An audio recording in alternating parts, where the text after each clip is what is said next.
Whoa!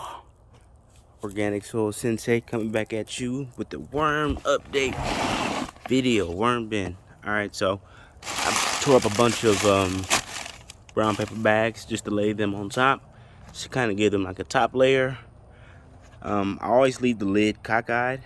When I say cockeyed, this is how I mean. I leave the lid like this. It's outside. Of course, there's temperature swings up here. It's pretty hot during the day, but a little dry, and it's dry and cold at night.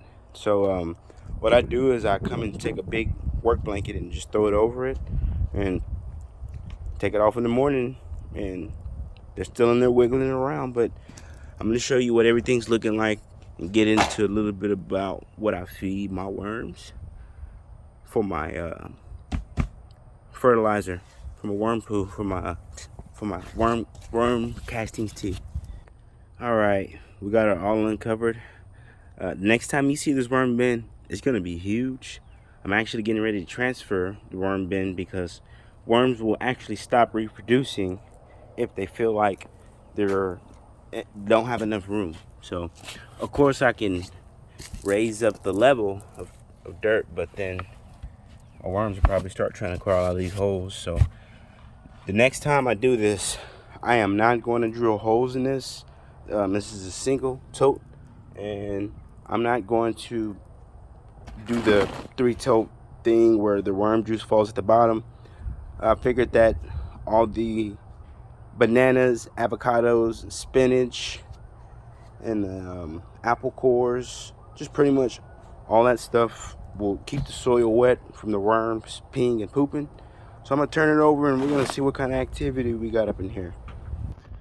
All right, so you can see some of the babies already there. It's all in the food. I think this is a piece of a banana. Could be, possibly, but yeah. You already can see some of the babies in there. They got some really big ones in here too.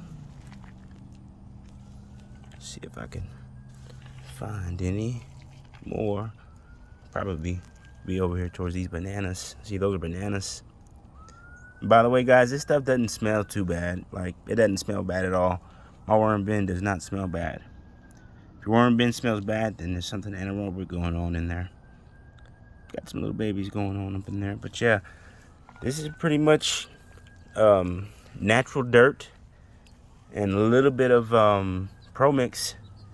And when I say natural dirt, I mean I dug up dirt and I cut it with the pro mix, and I put cardboard in here. So my next step with the bigger tote is I'm probably gonna add all of this, plus I'm going to add some cocoa coir. I'm gonna wash it and I'll show you how I'll do it. This is a big piece of avocado. It was a whole avocado, but that's how it is after a few days. There's tons of worms up in here. Here goes one of the earthworms that I accidentally left in here, but he still seems to be fine and trucking his way along. He's trying to get away from me, trying to get back to his food, so I'll leave him alone. Got another little baby there. Oh yeah, I put carrots in here too as well. I also put carrots in there.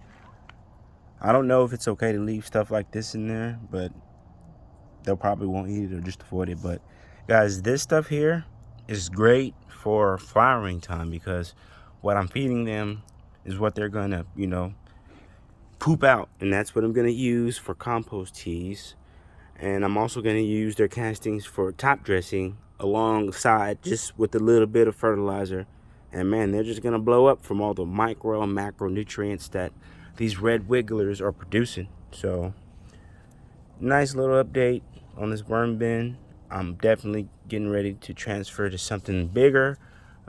Worms are gonna have a bigger home. They're gonna be happier. They're gonna multiply, and I'll probably grab about a pound of red wigglers. Probably add half inside of this newer bucket that I'm gonna get. It's gonna be a bigger bucket, and then I'll take the other half and put it inside the soil bed, and then that is what we will use as feeding for our garden.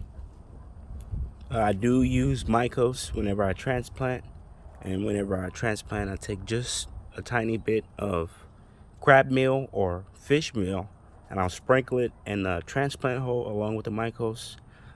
Spray it with the water bottle, just clean tap water, and then transplant. And then I'll give it light watering after that. And once it dries out, I'll give it another small watering.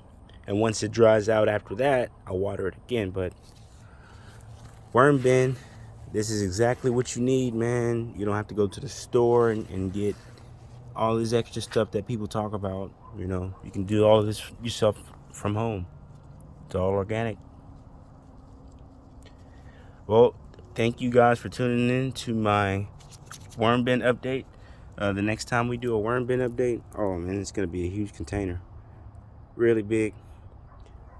Organic Soil Sensei signing off.